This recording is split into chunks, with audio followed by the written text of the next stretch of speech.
नाज़रीन, इस वक्त हम संजय नगर के अंदर हैं। यहाँ मक्का मस्जिद है। यहाँ पे बिहार के बहुत सारे लोग जमा हैं। यहाँ आइए जानते हैं कि बिहार के लोग और ख़ासतौर पर अफजल परवेज़ क़ासिमी, जो इससे पहले संजय दीना पाटिल का साथ दिया था इन्होंने और ऐलान किया था अपने बैनर तले, हम जानना चाहेंगे इस इलेक्शन में ये किनका साथ दे रहे हैं। अफजल परवेज़ साहब, ये इलेक्शन है और ये इलेक्शन, इस साल का इलेक्शन बहुत अजीब है।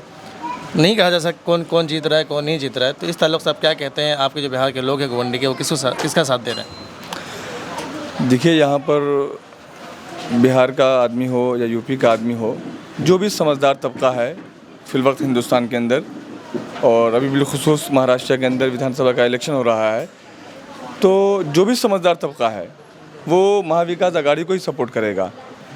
तो हमारा तो साफ़ है कि हम महाविकास आघाड़ी का जो भी उम्मीदवार हमारे सामने है, और वो उम्मीदवार जनाब अबू आसिम आज़मी साहब हैं, तो हम बिहार के लोग हों या यूपी के लोग हों, सब लोग एक तरफा पूरा गोवंडी के अंदर एक माहौल बना हुआ है कि जनाब अबू आसिम आज़मी साहब को ही जिताया जाएगा इंशाल्लाह। अंजुमन बाशिंदा बिहार के जनरल सेक्रेटरी महमूद हकीमी साहब, उन्होंने कहा कि 80% बिहार के लोगों का वोट नवाब मलिक की तरफ जाएगा। इस पर क्या कहेंगे? देखिए, महमूद हकीमी साहब को मैं बहुत अच्छे तरीके से जानता हूँ। मैं अंजुमन बाशिंदा बिहार का 6-7 साल तक मैं यहाँ का जनरल सेक्रेटरी था। मैंने उस तंजीम से इस्तीफ़ा दिया और उस आदमी को मैंने 130-40 आदमी के सामने यहाँ से भगाया था गोवंडी से। अखबार की कटिंग है मेरे पास, और उस मीटिंग के अंदर गोवंडी के जितने भी बड़े बड़े उलमा कराम हैं, जितने भी अच्छे लोग हैं और जितने भी बड़े बिजनेसमैन लोग थे, सब लोग थे उस मीटिंग के अंदर। तो उस आदमी का कोई वजूद है नहीं, वो आदमी गोवंडी का है नहीं, वो आदमी नागपाड़े पर रहता है। वो आदमी क्या है, पूरा गोवंडी, पूरा मुंबई जानता है। और जो आप जिसका तस्करा कर रहे हैं कि उसने कहा है कि 80% बिहार के लोग घड़ी के साथ हैं, तो मैं बता दूं, उस वीडियो को मैंने देखा है, मेरे पास भी वो वीडियो आया था। 4-5 आदमी उसके साथ खड़े हैं, वो 4-5 आदमी में से एक भी आदमी बिहार का नहीं है। पहली बात तो ये है। और वो आदमी गोवंडी का है नहीं, और 80% वो बिहार का नेता है क्या? भाई, बिहारियों ने हमेशा बीजेपी को और बीजेपी के लोगों को खदेड़ा है, समझ रहे हैं आप?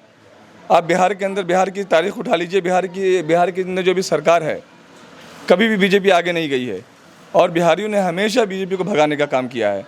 तो वो आदमी क्या है, नहीं है, सबको पता है। इससे पहले वाले इलेक्शन में भी जनाब अबू आसिम आज़मी का जो है बिहार के लोग समर्थन कर रहे थे और किए भी। उसमें जो है ये आदमी मुझसे खुद कहा कि 10 लाख रुपया मुझे अबू आसिम आज़मी साहब से दिलवा दो, मैं इसका खुद करके सपोर्ट करूँगा।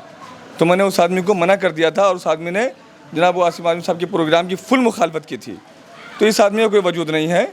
अब मैं क्या नाम दूँ, ये आप इंटरव्यू ले रहे हैं मुझसे, सारी दुनिया देखेगी, इसलिए वो आदमी की रोज़ी रोटी चल रही है, उसको चलने दीजिए। मैं उसके ख़िलाफ़ ज़्यादा कुछ नहीं कहूँगा, तो फिर उसका खाना पीना मुश्किल हो जाएगा। इस इलेक्शन में देखा जा रहा है क्योंकि आप कह रहे हैं कि अबू आसिम को सपोर्ट कर रहे हैं, लेकिन खुलकर बहुत सारे लोग मुखालफत कर रहे हैं, ये कह करके कि नशा ज़्यादा है, डंपिंग ग्राउंड का मसला है, SMS कंपनी का मसला है, कब्रिस्तान की मिट्टी का मसला है, कब्रिस्तान की ज़मीन का मसला है। और हमने जब ऑनलाइन सर्वे किया, बाकी चैनल ने जो सर्वे किया है, उसमें ये खुलकर आ रहा है कि अबू आसिम साहब पीछे चल रहे हैं। तो ये लोकल सर्वे, इस पर आप क्या कहेंगे? देखिए, ये सर्वे कोई मायना नहीं होता इस सर्वे का। और जनाब अबू आसिम आज़मी साहब ने क्या काम किया है, आपको मैं जानता हूँ बड़े अच्छे तरीके से। आप भी गोवंडी के रहने वाले हैं, आपका पूरा बचपना गोवंडी में गुजरा है। गोवंडी में जितने भी विधायक पहले आया करते थे उम्मीदवार बन करके, विधानसभा का इलेक्शन लड़ने के लिए जो आते थे, तो उसका एक ही मुद्दा रहता था कि भाई मैं जीत जाऊंगा तो मैं पानी ला के दूँगा। लेकिन जितने भी लोग जीतते थे, कोई पानी लाए नहीं। ठीक है, जनाब अबू आसिम आज़मी साहब जीते, और जीतने के फ़ौरन बाद कोशिश की, और वो कोशिश में कामयाब हुए। अफसर भाई, इस इलेक्शन में क्या रुझान है, कौन जीतेगा? बिल्कुल अबू आसिम भाई जीतेंगे इंशाल्लाह, इसलिए कि उन्होंने वैसा काम किया है। हमने तो इतने दिनों से 20 साल से मैं गोवंडी में रहता हूँ, ठीक है। उससे पहले पढ़ाई मेरी कहीं और थी, उसके बाद गोवंडी आया। कंटिन्यू हम देख रहे हैं, जो रोड जो है कम से कम 6-6 फीट नीचे थी, और जो गटर बहा करती थी, उनके बाद से जो है माशाल्लाह आज आप रोड को देख सकते हो, गलियों को देखो, और दवाई वगैरह का जो बहुत सारी हमारी बुज़ुर्ग माएँ हैं, बहनें हैं। आप काम की बात कर रहे हैं।